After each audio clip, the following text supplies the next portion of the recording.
Hello everyone, welcome to Study Space. Here I'll be covering the NCERT syllabus of history. So, in this video, we will study chapter 1 of class 10 history, that is the rise of nationalism in Europe. Okay, so I'll be explaining this chapter to you through notes. Okay, so let's begin. Emergence of nation state. Okay, during the 19th century, nationalism emerged as a force which led the emergence of nation state in place of the multinational dynastic empires in Europe. French Revolution 1789 paved the way of modern nation state. It was the first clear expression of nationalism in Europe. French Revolution introduced ideas like la patrie, the fatherland, and la citoyen, the citizen. New tricolor French flag, uniform law for all, and French language as the common language for all in Paris. France was declared as a republic in 1792. ठीक है. French revolution से प्रभावित होकर Europe की ज़्यादातर कंट्रियाँ अपनी dynastic empires जो सदियों से राजाओं के चले आ रहे थे सिस्टम, उनको बैन करके रिपब्लिक और डेमोक्रेटिक कंट्री बन रही थी. ओके, तो 19th सेंचुरी के दौरान नेशनलिज्म एक फोर्स की तरह पूरे नेशन स्टेट में फैल गया था यूरोप के. ठीक है, और उसका सबसे बड़ा एग्जाम्पल था फ्रेंच रिवॉल्यूशन 1789 का. ठीक है, तो 19th सेंचुरी के दौरान नेशनलिज्म जो है वो पूरे यूरोप में एक स्पेशल पावरफुल फोर्स की तरह फैल गया था, जिसके तहत लोगों ने अपने अपने देशों को नेशन स्टेट घोषित कर दिया, रिपब्लिक और डेमोक्रेटिक घोषित कर दिया. ठीक है, और वो मल्टीनेशनल डायनेस्टिक एम्पायर्स यानी कि सदियों से जो राजाओं की प्रथा, उनके सिस्टम्स चले आ रहे थे, राज्य चले आ रहे थे, उनको उन्होंने बहिष्कार करके डेमोक्रेसी और रिपब्लिक अपनाया. ओके, तो ये इम्पॉर्टेंट है, जो मैं मार्क कर रही हूँ पर्पल लाइन से, वो इम्पॉर्टेंट है. Okay, so you have to remember this, क्योंकि आपसे ये वन वर्ड आंसर में पूछा जा सकता है कि नेशनलिज्म जो स्प्रेड हुआ यूरोप में 19th सेंचुरी में, उसका बिगेस्ट एग्जाम्पल क्या है. ठीक है, तो उसका बिगेस्ट एग्जाम्पल है फ्रेंच रिवॉल्यूशन, जो कि 1789 में हुआ था. ओके, ठीक है, तो फ्रेंच रिवॉल्यूशन ने मॉडर्न नेशन स्टेट को जन्म दिया.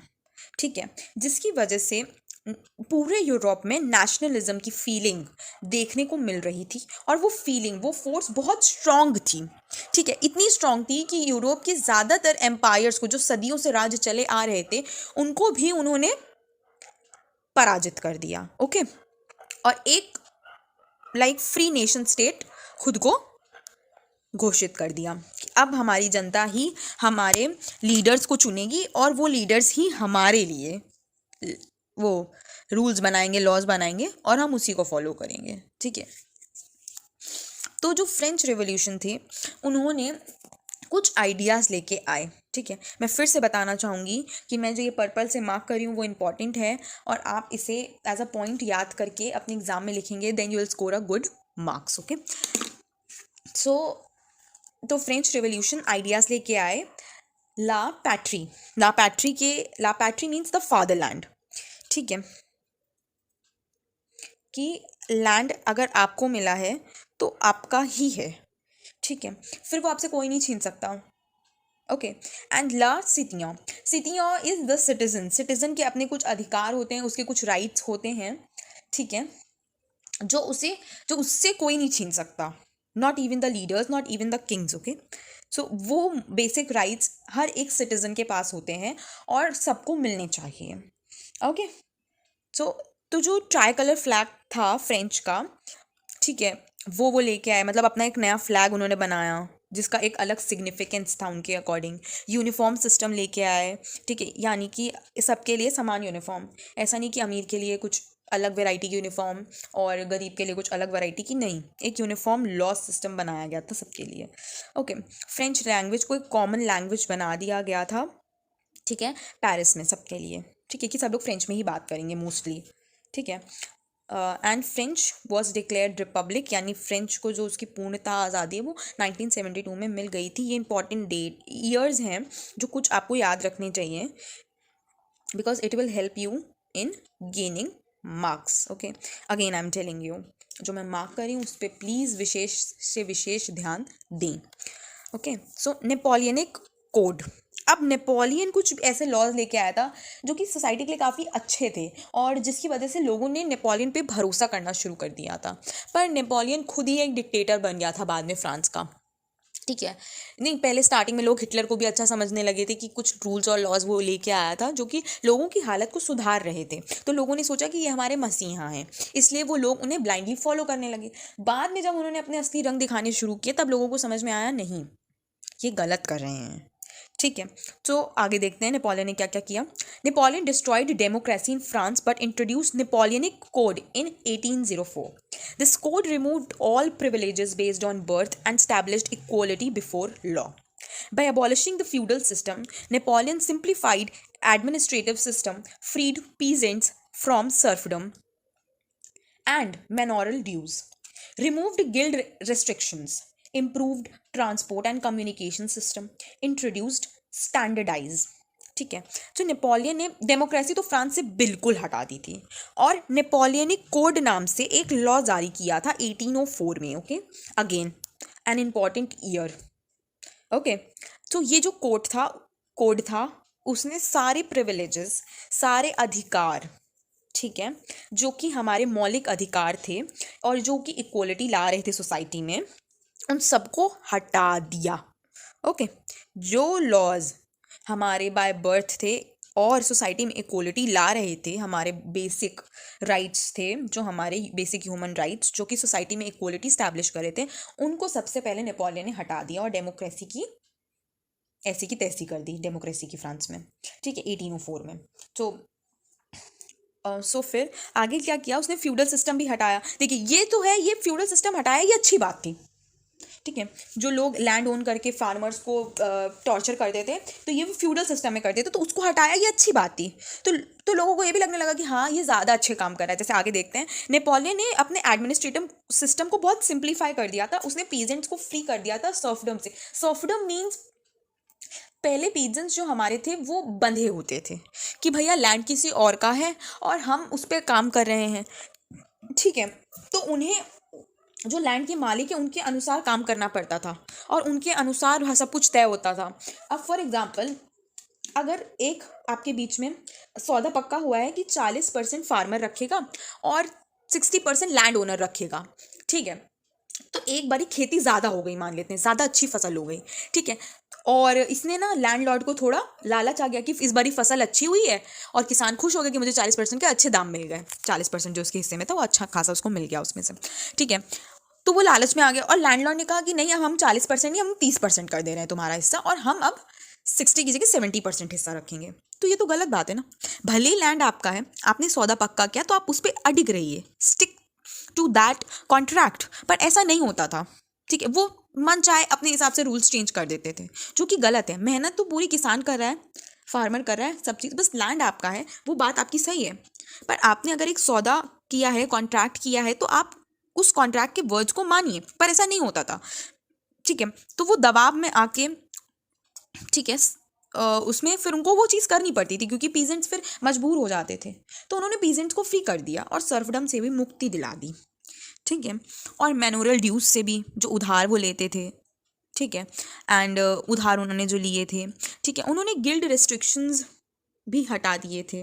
ओके, ट्रांसपोर्ट और कम्युनिकेशन सिस्टम अच्छा कर दिया था और उन्होंने स्टैंडर्डाइज्ड सिस्टम इंट्रोड्यूस किया था। स्टैंडर्डाइज सिस्टम मीन्स प्रमाण के आधार पर फैसले लेना बेसिकली। ठीक है, प्रमाण इज लाइक प्रूफ। अगर आपके पास इस चीज़ का प्रूफ है, ठीक है, तो आपके फेवर में ही फैसला होगा।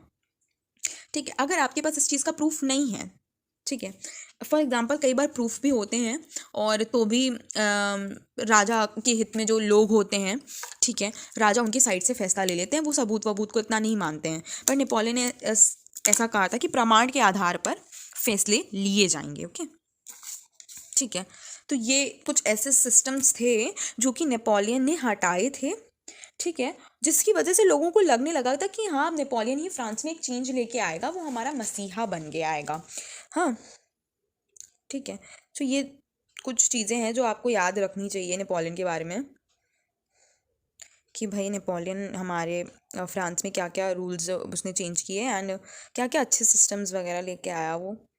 ओके सो अभी हम चलते हैं नेक्स्ट पेज पे एंड हमारा एक लास्ट पॉइंट ये इधर बचा हुआ है छोटा सा, which is weights and measures national common currency etcetera. ठीक है। नेपोलियन ने, अगर आपने मेरी पहले की वीडियोस देखी होंगी तो मैंने आपको एक्सप्लेन किया है नेपोलियन के वेट्स और मेजर्स वाले सिस्टम के बारे में, कि वेट्स और मेजर्स का सिस्टम मैं फिर से एक्सप्लेन कर दे रही हूँ कि वो कुछ इस प्रकार था कि पहले के ज़माने में हम लोग जो मेजरमेंट्स करते थे लैंड का या भी किसी भी चीज़ का, तो वो फुट और फीट के हिसाब से होता था। ठीक है। तो फॉर एग्जाम्पल किसी का फीट या फुट इनफैक्ट फुट 4 इंच का है और किसी का फुट है 6 इंचेस का। ठीक है। तो अगर 4 इंच वाला व्यक्ति नापेगा तो अलग आएगा मेजरमेंट ऑफ कोर्स, और जो 6 इंच वाला फुट वाला व्यक्ति नापेगा तो वो अलग आएगा मेजरमेंट। अब कोई लैंड सेल कर रहा है, ठीक है, और कोई लैंड जो है वो खरीद रहा है। अब वो कहेगा नहीं मैं 6 इंच वाले फुट के हिसाब से, मेरा फुट 6 इंच का है तो मैं 6 इंच वाले फुट के हिसाब से जगह लूँगा। ठीक है। और वो जो बेच रहा है वो मान लो उसका फुट है 4 इंच का, तो वो बोलेगा नहीं मैं 4 इंच के फुट के हिसाब से जगह दूंगा। ठीक है। तो ये बहुत ही अनइवन सा हो जाता है कि एग्जैक्टली करेक्ट मेजरमेंट क्या है। ठीक है। क्योंकि कुछ भी फिक्स्ड नहीं है। ठीक है। तो नेपोलियन ने ये वेट्स और मेजर्स लेके आए, जो जैसे दुकानों में भी आप देखते होंगे आजकल तो इलेक्ट्रॉनिक वो चल गए हैं वेइंग स्केल, पर जैसे पुराने जैसे आप सब्जी वगैरह लेने जाओ तो वो तराजू रखते हैं ना सब्जी वाले, तो उसमें वेट्स होते हैं। ठीक है। जैसे बट्टे बोलते हैं, 50 ग्राम्स का, 100 ग्राम्स का, 200 ग्राम्स का या 250 ग्राम्स का, सब वेट्स आते हैं। तो वो वेट्स जो है, वेट्स वाला सिस्टम, वेट्स और मेजरमेंट वाला सिस्टम, वो नेपोलियन लेके आया था, square feet and all that stuff. ठीक है। तो ये था जो वेट्स और मेजर्स वाला सिस्टम था, और ये काफ़ी ज़रूरी भी था और काफ़ी अच्छा भी था, एग्जैक्ट भी था। हम अभी तक इस चीज़ को फॉलो कर रहे हैं। ठीक है। और उसने एक नेशनल कॉमन करेंसी बना दी थी, जैसे हमारी इंडिया में एक नेशनल कॉमन करेंसी है। ठीक है। रूपी हम लोग मानते हैं नेशनल कॉमन करेंसी, उसमें नोट्स और पॉइंट्स दोनों इंक्लूडेड होते हैं। तो ऐसा नहीं होता कि स्टेट के अकॉर्डिंग करेंसी बदली हुई है, ऐसा नहीं होता। ठीक है। तो एक नेशनल कॉमन करेंसी है, वो हर सब लोग फॉलो करेंगे, चाहे वो अमीर हो गरीब हो कोई भी क्लास का हो, and you have to follow that national common currency. Okay. So ये कुछ ऐसे सिस्टम्स हैं जो आपको याद रखने चाहिए नेपोलियन के बारे में, क्योंकि उसने अच्छा काम किया और लोगों की थोड़ा विश्वास जीतने की कोशिश करी कि हाँ नेपोलियन क्या कहते हैं हमारे फ्रांस में बदलाव लाएगा, अच्छे बदलाव लाएगा, हमारे हित के लिए लड़ाई लड़ेगा और फ्रांस को एक अच्छा नेशन बनाएगा।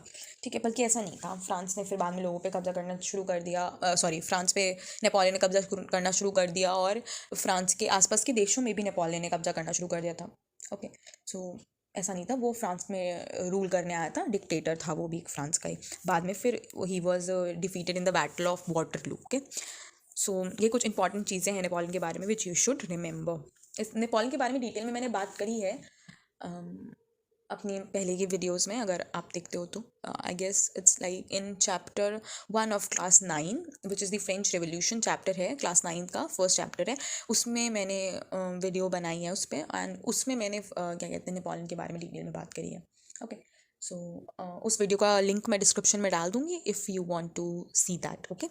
So we moving on further with the topic is the making of nationalism in Europe. Okay. So in the 18th century, Germany, Italy, Switzerland, Eastern and Central Europe all were under kingdoms or autocratic monarchies. They did not have any common culture or collective identity. Socially and politically, a landed aristocracy was the dominant class in the continent. After industrialization, the new social groups, working class and middle class, were emerged. The idea of national unity gained popularity among the educated liberal middle class. Okay. So Europe में nationalism की शुरुआत कहाँ से हुई? 18th century में, जब Germany, Italy, Switzerland और eastern और सेंट्रल यूरोप के ज़्यादातर कंट्रीज़ ऑटोक्रेटिक मोनार्कीज़ पे बेस्ड थी, उनके हिसाब से ही चल रही थी, सब पे राजा का राज था, मोनार्की सिस्टम था सब पे, ज़्यादातर यूरोप की कंट्रीज़ पे मोनार्की सिस्टम था। ठीक है। तो उनका कोई कॉमन कल्चर और कलेक्टिव आइडेंटिटी नहीं थी। जैसे इंडिया का एक कॉमन कल्चर है, हम यहाँ पे बहुत तरीके के क्या कहते हैं त्यौहार मनाते हैं, और बहुत सारी चीज़ें हैं जो कि हम लोग कलेक्टिवली करते हैं। ठीक है। यहाँ पे कुछ पंजाबीज़ ऐसे हैं जो अच्छे से दिवाली मनाते हैं हिंदुओं की तरह, और कुछ हिंदू ऐसे हैं जो बहुत अच्छे से गुरु पूर्णिमा मनाते हैं जैसे पंजाबीज़ मनाते हैं। तो हम लोग बहुत डिफरेंट डिफरेंट टाइप्स के फेस्टिवल्स सेलिब्रेट करते हैं एक साथ मिलजुल कर। तो हमारी भी कलेक्टिव आइडेंटिटी है, ठीक है, एक कॉमन कल्चर है। हम कुछ भी होने से पहले, हिंदू मुस्लिम सिख ईसाई सब कुछ होने से पहले हम एक इंडियन हैं, ठीक है। वैसे उनकी कोई कलेक्टिव आइडेंटिटी नहीं थी, ना कल्चर था, क्योंकि हर जगह डिफरेंट डिफरेंट मोनार्की थी, डिफरेंट डिफरेंट राजा का राज चलता था, ठीक है, किंगडम्स थे। तो वहाँ पे डिफरेंट डिफरेंट राजा अपने अपने कल्चर फॉलो करते थे, ठीक है, जिसकी वजह से उनका कुछ कॉमन कल्चर नहीं था। तो ज़्यादातर यूरोप में उस समय तक यही था। इनफैक्ट इंडिया में भी उस समय यही था। 18th सेंचुरी में इंडिया पे भी रूल थे, ठीक है। तब तो मुगल्स आ गए थे, तब तक 18th सेंचुरी में इंडिया में आराम से तो वही रूल चल रहा था। फिर हमारा जाके आई गेस 18th सेंचुरी में ब्रिटिशर्स आ गए थे, या Britishers were ruling in the 18th century. Britishers 18th century की लास्ट में आए थे, बिकॉज ब्रिटिशर्स ने बैटल ऑफ प्लासी 1757 से इंडिया पे रूल करना शुरू किया था। Okay, so I guess 18th century के मिड में ही आ गए थे। तो तब तो मुगल्स ही थे 18th सेंचुरी में, मोस्ट हाफ 18th सेंचुरी में मुगल्स थे, एंड फिर 1757 से ब्रिटिशर्स आ गए थे। मतलब आ तो ब्रिटिशर्स पहले ही गए थे, उन्होंने रूल करना शुरू कर दिया था 1757 से। ओके, सो सी 1757 से like we got independence in 1947। 190 years they rule over us. Okay, so ये था। तो 18th सेंचुरी में भी सॉर्ट ऑफ मोनार्की ही थी इंडिया में भी, ठीक है। सो आगे पढ़ेंगे इसके बारे में, अभी फ़िलहाल इधर आ जाते हैं, टॉपिक से काफ़ी भटक गए हैं। सो उनका कोई कॉमन कल्चर और आइडेंटिटी नहीं थी, क्योंकि ज़्यादातर वो देशों में यूरोप के ऑटोक्रेटिक मोनार्कीज, किंगशिप किंगडम्स थे जो कि अपने अपने कल्चर फॉलो करते थे। सोशली और पॉलिटिकली एरिस्टोक्रेसी ही चलती थी, राजा का राज, किंगडम किंगशिप चलती थी, सोशली भी पॉलिटिकली भी, ठीक है। ये डोमिनेंट क्लास था कॉन्टिनेंट का, एक सबसे ऊंचाई पर स्थित क्लास, ठीक है, जो सब पे रूल कर रहा था, वो था। सॉरी ओके, सो ये था उस समय। तो इंडस्ट्रियलाइजेशन के बाद जो थे, इंडस्ट्रियलाइजेशन जब हुआ उसके बाद काफ़ी सोशल ग्रुप्स निकल कर आए। उस सोशल ग्रुप्स में वर्किंग क्लास और मिडिल क्लास लोग थे, क्योंकि वो ज़्यादा एक्सप्लॉइट हो रहे थे, ठीक है। तो उन्होंने अपनी चुप्पी तोड़ी और वो निकल के आए, और इसी के कारण एक नेशनल यूनिटी बन गई, एक एकता आ गई लोगों में कि अब हम सफ़र नहीं करेंगे, अब हम और सफरिंग्स नहीं सहेंगे, अब हमको आज़ादी ही चाहिए, ठीक है। उसमें से कुछ एजुकेटेड लोग भी थे जो कि लिबरल्स थे, मिडिल क्लास के, ठीक है, जिसकी वजह से वो एक नेशनल यूनिटी बन गए, और उन्होंने फिर रेवोल्यूशन स्टार्ट कर दिया, और धीरे धीरे सब जगह रिपब्लिक और डेमोक्रेसी आ गई, इक्वलिटी, फ्रेटर्निटी एंड लिबर्टी सब जगह आ गया। फिर धीरे धीरे पहले फ्रेंच रिवोल्यूशन, मतलब फ्रांस में आया, फ्रेंच रिवोल्यूशन हुआ, फिर इधर रशिया में आया, रशियन रिवोल्यूशन हुआ, ठीक है। फ्रेंच और रशियन रेवोल्यूशन है हमारे इंडियन रेवोल्यूशन को भी काफ़ी ज़्यादा इंस्पायर किया है। इसका जिक्र अक्सर हमारी इंडियन हिस्ट्री में देखने को मिलता है, एंड मैंने पहले भी इस फ्रेंच रेवोल्यूशन की वीडियो में लास्ट में बताया है कि हमारे जो टीपू सुल्तान और राजा राम मोहन रॉय थे, काफ़ी ज़्यादा इंस्पायर्ड थे, प्रभावित थे फ्रेंच रेवोल्यूशन से। Okay, So our next topic is meaning of liberal nationalism. So liberal nationalism का meaning क्या है वो अभी हम पढ़ते हैं, ठीक है। Ideas of national unity were closely related to the ideology of liberalism. Okay, so liberalism stood for freedom for the individual and equality before law. ठीक है, from the economic point of view, liberalism stood for the freedom of markets and the abolition of state-imposed restrictions on the movement of goods and capital. In 1834, Zollverein was formed which abolished tariff barriers, reduced the number of currencies from over 30 to 2, and Friedrich List said that the aim of Zollverein is to bind the Germans economically into a nation. Okay, सो हम लोग का पहला point देखते हैं हमारा, वो कह रहा है जो नेशनल यूनिटीज़ के आइडियाज़ हैं वो ज़्यादातर लिबरलिज्म से जुड़े हुए हैं। जो यूनिटी, हमारी नेशनल यूनिटी, ये हमारी एकता है, उसके ज़्यादातर जो आइडियाज़ हैं, उसकी जो आइडियोलॉजी है, उसके जो थॉट प्रोसेस है, वो ज़्यादातर लिबरलिज्म से जुड़ा हुआ है, ये वो कहना चाह रहा है हमसे, ठीक है। तो लिबरलिज्म फ्रीडम के लिए लड़ता है, इंडिविजुअल राइट्स के लिए लड़ता है, इक्वलिटी के लिए लड़ता है कि सब लोग बराबर हैं। अगर लॉ बनाए गए हैं वो तो सबके लिए बराबर हैं, ना कोई छोटा ना कोई बड़ा, सब लॉ मानेंगे और सबको फ्रीली रहने का अधिकार है, बेसिक राइट्स का अधिकार है सबको। तो लिबरलिज्म लोगों के बेसिक राइट्स के लिए, उनकी फ्रीडम के लिए, इक्वलिटी के लिए लड़ता है। तो जो इकोनॉमिक पॉइंट ऑफ व्यू है लिबरलिज्म का, वो है फ्रीडम ऑफ मार्केट्स, यानी मार्केट को फ्री छोड़ दिया जाए और कोई भी स्टेट यानी कि गवर्नमेंट उस पर कोई भी रिस्ट्रिक्शंस ना लगाए। ठीक है, गुड्स और कैपिटल, जो भी माल आना जाना है, जो भी व्यापार होना है, उसके मूवमेंट पर, उसकी लेन देन पे कोई रिस्ट्रिक्शंस स्टेट ना लगाए।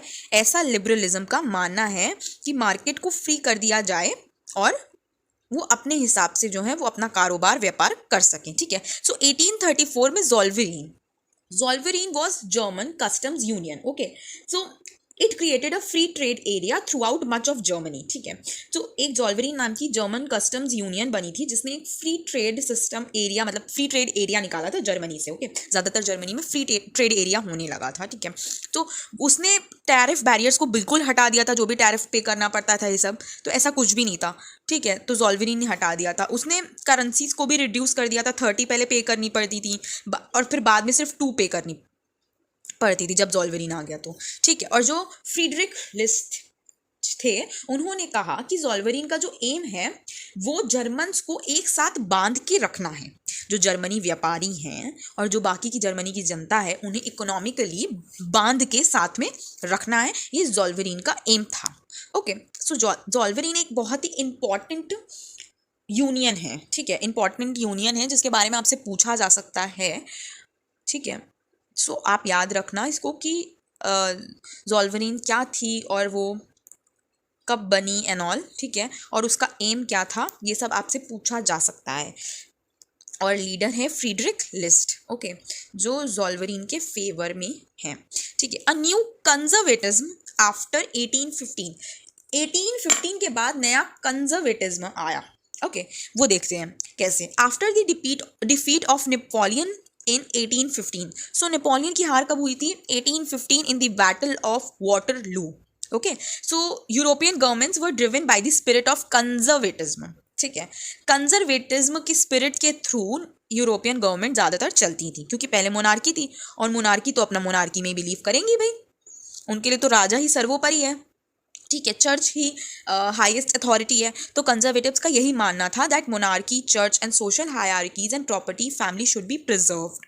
ठीक है, इनको सुरक्षित रखा जाए, बांध के रखा जाए, ये हमारी कल्चर, हमारे ट्रेडिशन का बहुत ही इंपॉर्टेंट हिस्सा है।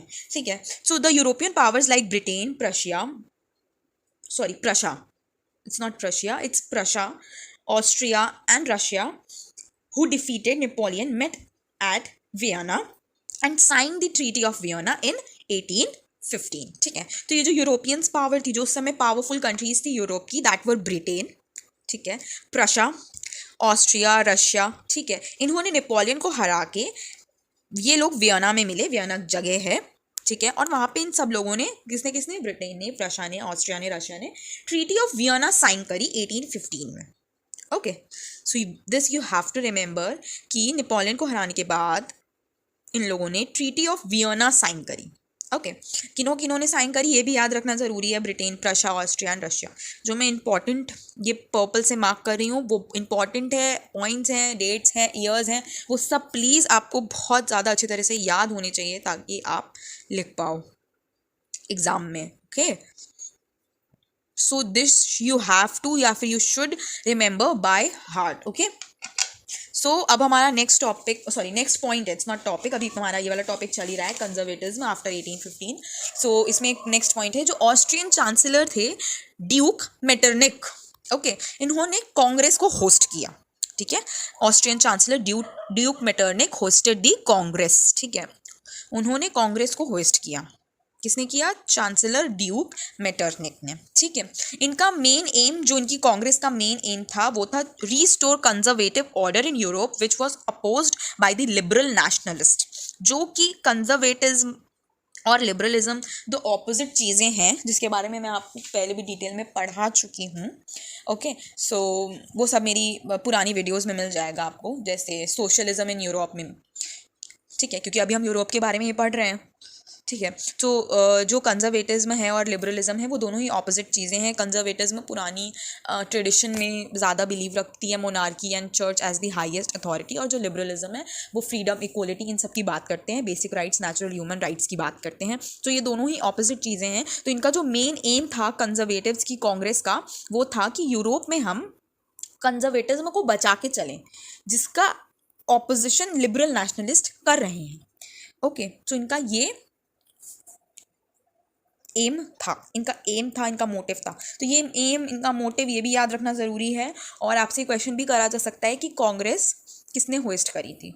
ठीक है, तो ऑस्ट्रियन चांसलर ड्यूक मेटरनिक ने। ओके, तो अब हम नेक्स्ट टॉपिक पे अपने आ गए हैं, which is the age of revolutions 1830 to 1848। Okay, so हमारे जो रिवोल्यूशन का पीरियड था वो है 1830 से लेके 1848 तक का। ठीक है, so the first upheaval took place in France in July 1830 which sparked on uprising in Brussels. Okay, Brussels, which led to Belgium breaking away from the United Kingdom of the Netherlands. Okay, the struggle for independence in Greece started in 1821. Finally, the Treaty of Constantinople of 1832 recognized Greece as an independent nation. ठीक है, तो जो पहला विद्रोह हुआ था वो France में हुआ था जुलाई 1830 में, ये हम सबको मालूम है। ठीक है, जिसने कि अपराइजिंग को, विरोध को एक स्पार्क दिया था, जो ब्रसेल्स में हो रहा था, ब्रसेल्स में। ठीक है, वहां पे ब्रसेल्स में जो हो रहा था उसने बेल्जियम ने खुद को यूनाइटेड किंगडम से अलग कर लिया, नीदरलैंड्स। ठीक है, United Kingdom of the Netherland से उन्होंने, बेल्जियम ने खुद को अलग कर दिया अपराइजिंग करके ब्रसेल्स में।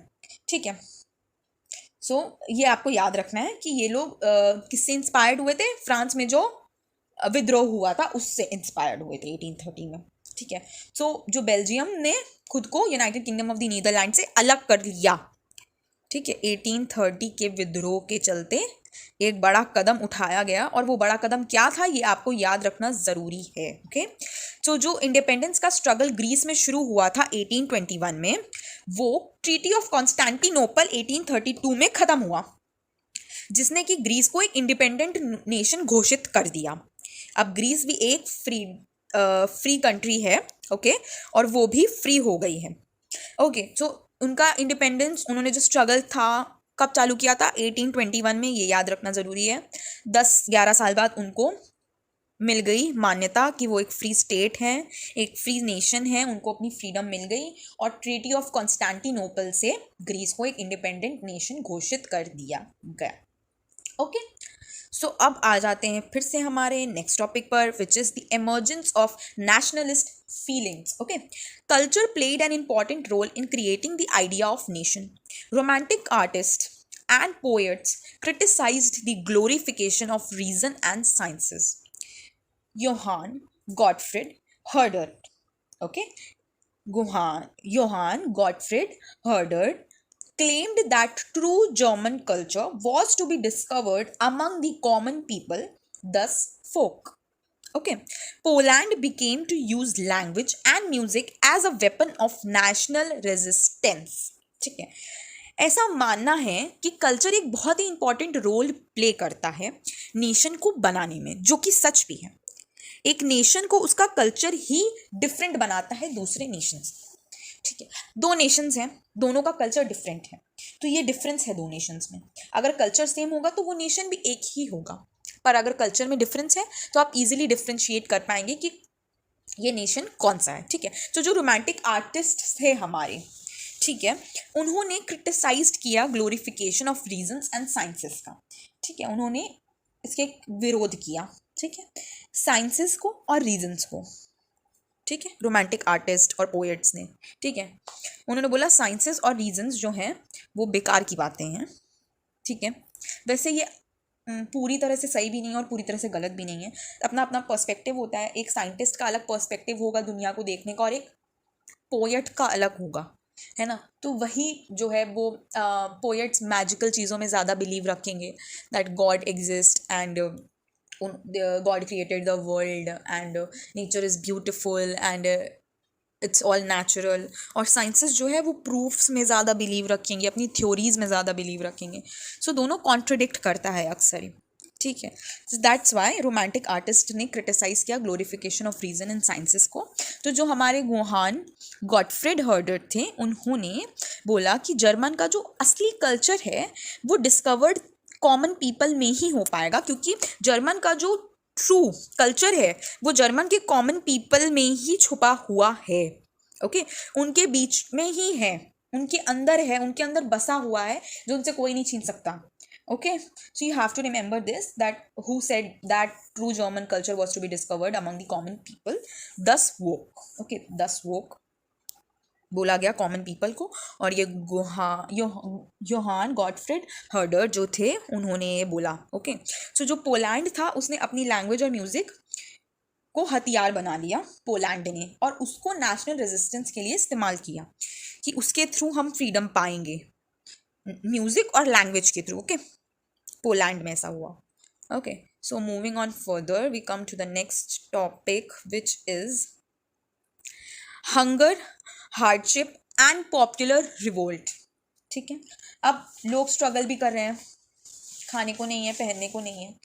ओके, सो लोग स्ट्रगल कर रहे हैं और पॉपुलैरिटी गेन कर रहे हैं. तो वो कब हुआ ये देखते हैं. इन 1830s were the years of great economic hardship in Europe. Population from rural areas migrated to the cities to live in overcrowded slums in search of jobs. The misery of the workers in town was extreme. Okay, so in 1848, acute food shortage and widespread unemployment forced the French people to revolt against the monarch. Nationalist Assembly proclaimed a republic, granted suffrage to adult males above 21 and guaranteed the right to work. 1830s में, ठीक है, जो है बहुत ही ज़्यादा economic hardship जो है वो यूरोप को सफ़र करनी पड़ी 1830s के दौरान. ठीक है, क्योंकि पॉपुलेशन जितने भी रूरल एरियाज से थी वो सब सिटीज़ में आ गई थी. ठीक है, कि हम शहर में जाएंगे और काम ढूंढेंगे, वहीं रहेंगे, वहीं खाएंगे. ठीक, अब लोग हो गए ज़्यादा और काम हो गया कम, तो लोगों ने बना लिए स्लम्स. ओके, स्लम्स में वो लोग जॉब की तलाश में स्लम्स में रहने लगे. ठीक है, ठीक है, तो जो हमारे वर्कर्स थे उनकी हालत दिन ब दिन खराब होती जा रही थी, क्योंकि वो शहर में आ गए थे सबके सब. ठीक है, अपना गाँव वाँव छोड़ के हम शहर में आएंगे, शहर में काम ढूंढेंगे, शहर में हमको काम मिलेगा, वहीं पे रहेंगे, वहीं पे खाएंगे, वहीं पे पिएंगे. ठीक है, पर काम था नहीं शहर में, क्योंकि एकदम से पॉपुलेशन सारी इधर आ गई. ठीक है, तो कितना आप एम्प्लॉयमेंट दोगे लोगों को, एम्प्लॉयमेंट कम है, पॉपुलेशन एकदम से ज़्यादा आ गई, तो वो डिमांड मैच ही नहीं कर पाई सप्लाई के साथ में. इसकी वजह से जो है शॉर्टेज हो गई, अनएम्प्लॉयमेंट हो गई, और एक बहुत ज़्यादा फूड शॉर्टेज हो गई, जिसकी वजह से भुखमरी में लोग मरने लगे. इसीलिए फ्रेंच के लोगों ने विरोध करना शुरू कर दिया अपने राजा का 1848 में. ठीक है, कि अब भैया राजा जी से हमारे हालात संभल नहीं रहे हैं, तो अब इनको निकाल बाहर फेंको. तो जो नेशनलिस्ट असेंबली थी उन्होंने फ्रांस को रिपब्लिक घोषित कर दिया और एक सफ्रेज यानी वोटिंग राइट दिलाए अडल्ट मेल्स को, जो कि अबव 21 ईयर्स ऑफ एज थे. ठीक है, और उन्हें ये इस बात की गारंटी दी कि हम तुम्हें काम भी दिलाएंगे, right to work. Okay, so अब अभी हम देखते हैं 1848 the revolutions of the liberals. Liberals का क्या रेवोल्यूशन हुआ 1848 में, इसके बारे में हम पढ़ेंगे. Okay, in 1848 France had brought about the abdication of the monarch and a republic based on universal suffrage had been proclaimed. In different parts of Europe, liberal middle class demanded for a nation state based on constitution, freedom of press and freedom of association. In German regions, a large number of political associations came together in the city of Frankfurt and decided to vote for an all German National Assembly. ठीक है, 1848 में France में monarch को लेके एक abdication आया और जो है फ्रांस को रिपब्लिक घोषित कर दिया गया यूनिवर्सल सफ्रेज के साथ में, यानी सबको वोटिंग राइट्स दिए गए और सबने अपने अपने राइट्स क्लेम किए. ओके, सो वोटिंग राइट्स वर प्रोक्लेम और रिपब्लिक हो गया. फ्रांस मोनार्की का एकदम ही अबॉलिशन हो गया 1848 में. ठीक है, जो तो यूरोप के जो डिफरेंट पार्ट्स थे उसमें से जो मिडिल क्लास लोग थे लिबरल मिडिल क्लास, उन्होंने भी डिमांड शुरू कर दी एक नेशन स्टेट की जो कि कॉन्स्टिट्यूशन के आधार पर चले, ना कि मोनार्की के आधार पर। तो उन्होंने भी डिमांड रखी कि हमें भी अब एक ऐसा नेशन स्टेट चाहिए जो कॉन्स्टिट्यूशन के आधार पर बिल्ड हो, ना कि मोनार्की के आधार पर। हमें भी फ्रीडम ऑफ प्रेस चाहिए, फ्रीडम ऑफ एसोसिएशन चाहिए, कि प्रेस कुछ भी बोल सकती है, वो ऑपोजिशन में भी बोल सकती है सरकार के, उसका पूरा अधिकार है, ठीक है। और हम किसी भी टाइप का कोई भी एसोसिएशन बना सकते हैं जो हमें सही लगे। हमें पूरे राइट्स होने चाहिए freedom of speech and expression के, एंड इक्वालिटी के, and every basic right which a human should get, we should also get that, okay. So ऐसी डिमांड्स हो गई यूरोप के कुछ पार्ट्स में। तो जो जर्मन के रीजन्स थे उनमें तो काफ़ी पॉलिटिकल एसोसिएशंस बनी हुई थी, वो सब एकजुट हो गई। कौन सी सिटी में? फ्रैंकफर्ट में। फ्रैंकफर्ट में वो सब एक साथ एकजुट हो गई, उन्होंने एक यूनियन सॉर्ट ऑफ फॉर्म कर लिया, और उन्होंने डिसाइड किया कि हम ऑल जर्मन नेशनल असेंबली के लिए वोट करेंगे। ये इंपॉर्टेंट पॉलिटिकल पार्टी है जिसका नाम आपको याद रखना चाहिए। ये एमसीक्यूज में या वन वर्ड आंसर में, वेरी शॉर्ट आंसर्स में आपसे पूछा जा सकता है, ये सिटी का नाम और ये जर्मन नेशनल असेंबली, ओके। और इधर 1848 इधर, okay. So we have two more points in this topic. So the elected representatives drafted a constitution, okay, drafted a constitution for a German nation to be headed by a monarchy subject to a parliament. तो उन्होंने decide किया कि हम एक constitution बनाएंगे Germany के लिए जिसका हेड हम मोनार्की को बना देंगे, वो पार्लियामेंट का हेड बन जाएगा, ठीक है। ये उन्होंने डिसाइड किया कि भैया हम कॉन्स्टिट्यूशन बना देते हैं और वो भैया मोनार्की का हेड उसको बना दिया जाएगा। तो जो हमारे फ्रीडरिक विल्हेम फोर्थ थे, किंग ऑफ प्रशा, उनको ऑफर्ड किया गया क्राउन, पर उन्होंने रिजेक्ट कर दिया, ठीक है। और उन्होंने भी दूसरे मोनार्क्स यानी दूसरे किंग्स को ज्वाइन कर लिया जो कि इलेक्टेड असेंबली का विरोध कर रहे थे। उन्होंने कहा हमें नहीं चाहिए कोई राजा वाजा का पद, हम तो उन्हीं राजाओं के साथ जाके अपनी जंग लड़ेंगे जो कि इलेक्टेड असेंबली के खिलाफ अपनी जंग लड़ रहे हैं। तुम अपनी जंग लड़ो, हम अपनी जंग लड़ेंगे, हम लोग राजा हैं और हम लोग सब एकजुट होके विरोध करेंगे इलेक्टेड असेंबली का। उन्होंने ये डिसाइड किया, उन्होंने रिजेक्ट कर दिया crown, okay.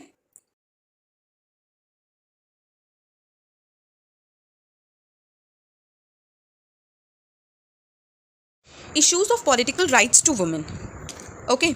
The issue of extending political rights to women was a controversial one within the liberal movement.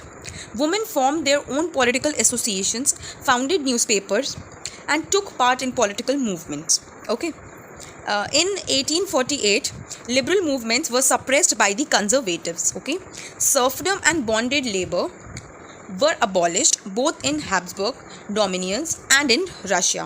The Habsburg rulers granted more autonomy to the Hungarians in 1867. Austria-Hungary is the main region ruled by the Habsburg Empire. ठीक है। तो जो women's थे उनको काफ़ी political rights के issue जो थे वो फेस करने पड़ रहे थे, ठीक है। तो उनके जो पॉलिटिकल राइट्स थे वो बढ़ते ही जा रहे थे, जो उनके इशू थे पॉलिटिकल राइट्स को लेके वो बढ़ते ही जा रहे थे और एक बहुत ही महत्वपूर्ण चर्चा का विषय बन गए थे लिबरल मूवमेंट के अंतर्गत, ठीक है। क्योंकि वुमेन के सोशल या पॉलिटिकल राइट्स के लिए कुछ भी डेवलपमेंट या बदलाव नहीं हो रहा था। इसकी वजह से वुमेन्स ने अपनी खुद की पॉलिटिकल एसोसिएशंस बनानी शुरू कर दी, खुद के न्यूज़पेपर्स बनाने शुरू कर दिए और खुद ही उन्होंने पॉलिटिकल मूवमेंट में पार्ट लेना भी शुरू कर दिया, ठीक है। तो 1948 में जो ये लिबरल मूवमेंट्स थे उनको सप्रेस कर दिया गया। किसने सप्रेस कर दिया? कंजर्वेटिव्स ने सप्रेस कर दिया, ठीक है। Bonded labour of serfdom were abolished, ठीक है। तो सर्फडम और बॉन्डेड लेबर जो थी हमारी उसको अबॉलिश कर दिया गया, उसका बहिष्कार कर दिया गया, हैब्सबर्ग में भी और रशिया में भी। हैब्सबर्ग एम्पायर था रशिया में, सॉरी रशिया में तो जा निकोलस II का रूल था उस समय, सॉरी। हैब्सबर्ग एम्पायर जो था वो ऑस्ट्रिया हंगरी में था। ऑस्ट्रिया हंगरी एक कंट्री है, जैसे रशिया है हमारी वैसे ही, ठीक है। अब तो उसके टुकड़े हो गए हैं, पर उस समय ऑस्ट्रिया हंगरी एक कंबाइंड कंट्री था जहाँ पे हैब्सबर्ग एम्पायर का रूल चलता था, ठीक है। जैसे रशिया पे जा निकोलस II का चलता था, तो वहाँ पे भी ये चीज़ें अबॉलिश कर दी गई, बॉन्डेड लेबर और सर्फडम, और रशिया में भी यही हुआ था, ठीक है।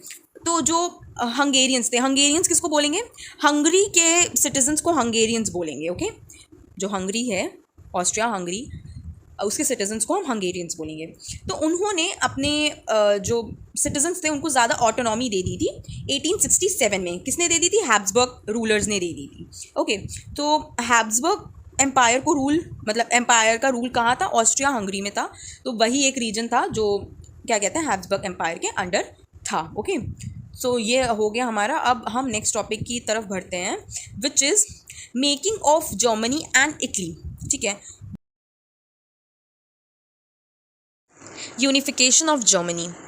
In 1848, the middle class of Germany tried to unite the different regions of the German Confederation into nation-state governed by an elected parliament. Prussia's Chief Minister Otto von Bismarck was the architect of this process with the help of Prussian army and bureaucracy. The Austrian territories were excluded from German Confederation in 1867. On 18th January 1871, the Assembly proclaimed the new German Empire headed by Kaiser William I of Prussia.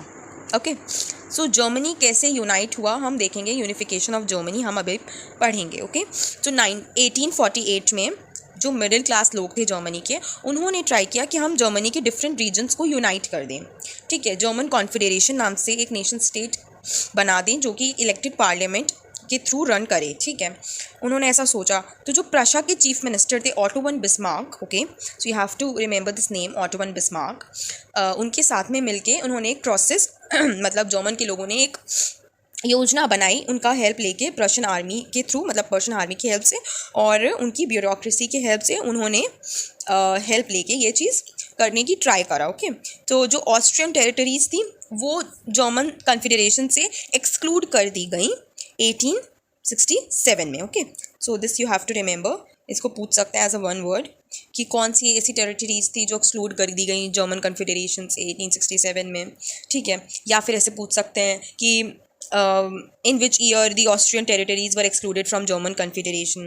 ठीक है, from where did the Austrian territories excluded in 1867. तो ऐसे 3 answers इनके बन जाएंगे, Austrian territories, German confederation और 1867. सो this you should learn. Okay, जो मैं मार्क करती जा रही हूँ उसको प्लीज़ नोट डाउन कर लें, या फिर एज अ रिमेंबर करने के लिए, याद करने के लिए उसे कहीं लिख लें या मार्क कर लें, जो भी आपका मन हो, क्योंकि ये इंपॉर्टेंट पॉइंट्स है जिससे आपको हेल्प होगी मार्क्स गेन करने में। ओके, तो 18 जनवरी 1871 को असेंबली ने ये प्रोक्लेम किया कि हम जर्मन एम्पायर को काइजर विलियम I के हवाले कर देंगे, जो कि प्रशिया के रहने वाले थे। Okay, so this you have to remember कि जर्मन का नया एम्पायर बना 18 जनवरी 1871 में। ओके, ठीक है, तो हम देखेंगे यूनिफिकेशन ऑफ इटली। इटली का यूनिफिकेशन कैसे हुआ। Okay, so Italy was divided into 7 states during the middle of the 19th century. Only Sardinia, Piedmont was ruled by Italian princely states. Okay, Giuseppe Mazzini and Giuseppe Garibaldi and Count Camillo di Cavour played very significant role for the unification of Italy. Okay, Giuseppe Garibaldi has been called the heir of 2 worlds. Okay, in 1861, Victor Emmanuel II was proclaimed the King of United Italy. Okay, the entire central Italian states and later Rome were united with Piedmont, and final unification of Italy was achieved in 1871. Okay, Count Camillo di Cavour was the first prime minister of Italy. ठीक है, तो इसमें बहुत important names और years आपको दिए हुए हैं। ओके, तो मेरे साथ में मार्क करते जाइए। पहला है 19th सेंचुरी में जो इटली था हमारा, वो 7 स्टेट्स में डिवाइडेड था। ठीक है, जो सार्डिनिया पीडमोंट वाला हिस्सा था सिर्फ इटली का, वो प्रिंसली स्टेट्स द्वारा राज किया जाता था उस समय तक बस। ठीक है, तो ये सार्डिनिया पीडमोंट, ये पूछा जा सकता है कि कौन सा हिस्सा था मिडिल ऑफ 19th सेंचुरी में इटली में जो प्रिंसली स्टेट्स द्वारा राज किया जाता था, तो आप बोलेंगे सार्डिनिया पीडमोंट। ओके, और इटली को 7 मतलब उसमें स्टेट्स में डिवाइड किया गया था 19th सेंचुरी में, वो 7 स्टेट्स में डिवाइडेड थी, ये भी आपको याद रखना है। और प्रिंसली स्टेट्स द्वारा राज किया जाता था सार्डिनिया पीडमोंट और जियोसेप्पे मज़ीनी, ये बहुत इंपॉर्टेंट नेम है, और जियोसेप्पे गैरिबाल्डी। ठीक है, और काउंट कैमेलो दी कवूर। ठीक है, ये 3 लीडर्स के नाम आपको ज़रूर से याद रखने हैं विद स्पेलिंग्स, ठीक है, because their spelling is little bit hard to learn, ठीक है, but you should learn it so that you will not be able to make the mistake in the exams ना. तो इन्होंने बहुत ही इंपॉर्टेंट रोल प्ले किया है हमारा Italy के यूनिफिकेशन में, ठीक है. तो हमें ये 3 नाम हमें याद रखने हैं, ठीक है. तो जियोसेप्पे गैरिबाल्डी को हेयर ऑफ 2 वर्ल्ड्स भी बोला जाता था. ओके, इनको एक टाइटल मिला था हेयर ऑफ 2 वर्ल्ड्स. किसको? जियोसेप्पे गैरिबाल्डी को, ठीक है. और 1861 में विक्टर इमैनुअल 2 को किंग बनाया गया था. यूनाइटेड इटली का किंग बनाया गया था विक्टर इमैनुअल 2 को.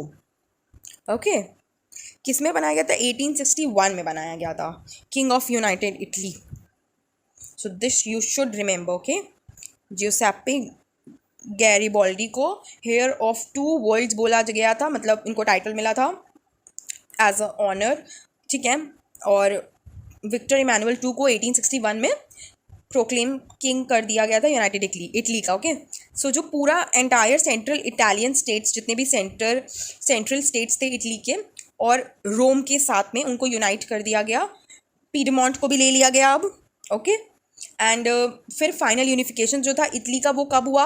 1871 में. Okay, this you should remember कि फाइनल यूनिफिकेशन इटली का कब हुआ? 1871 में. Okay,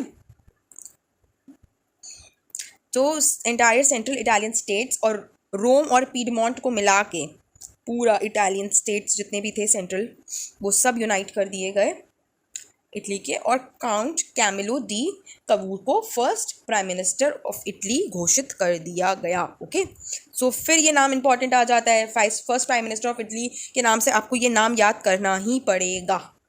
okay, so our next topic is the growth of Great Britain. Okay, so the first point is there was no British nation prior to the 18th century. The primary identities of the people of British Isles were ethnic ones like English, Welsh, Scot or Irish.